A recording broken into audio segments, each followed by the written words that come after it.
ए गयो ठीक के लाली कान के बाली पहिर के जाई छे देव घर गे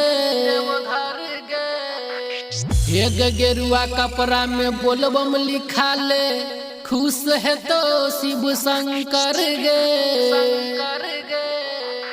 ओढ़नी में गए ओढ़नी में महाकाल लिखाई ले ओढ़नी में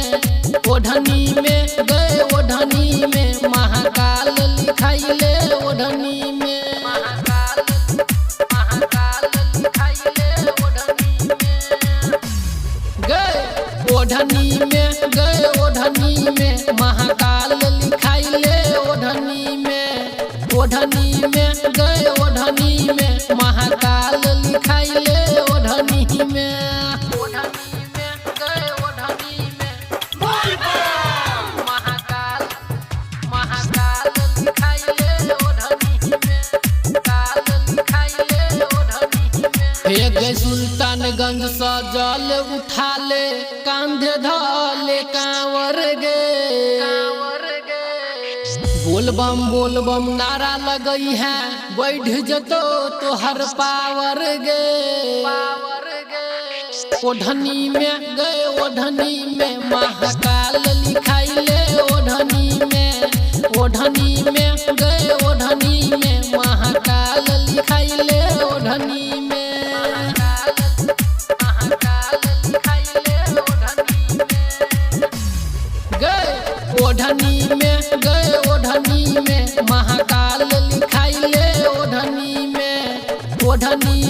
गए ओढ़नी में महाकाल लिखाई ले ओढ़नी में गए ओढ़नी में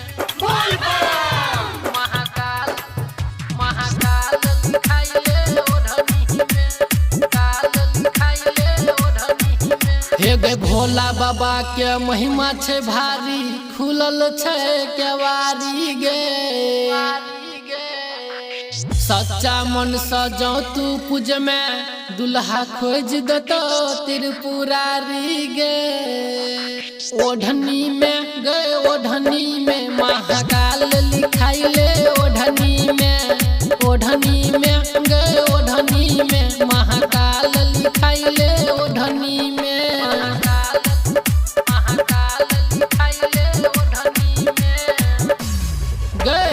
ओढ़नी में गए ओढ़नी में महाकाल लिखाई ले ओढ़नी में गए ओढ़नी में महाकाल लिखाई ले ओढ़नी में Presented by Savaria Music.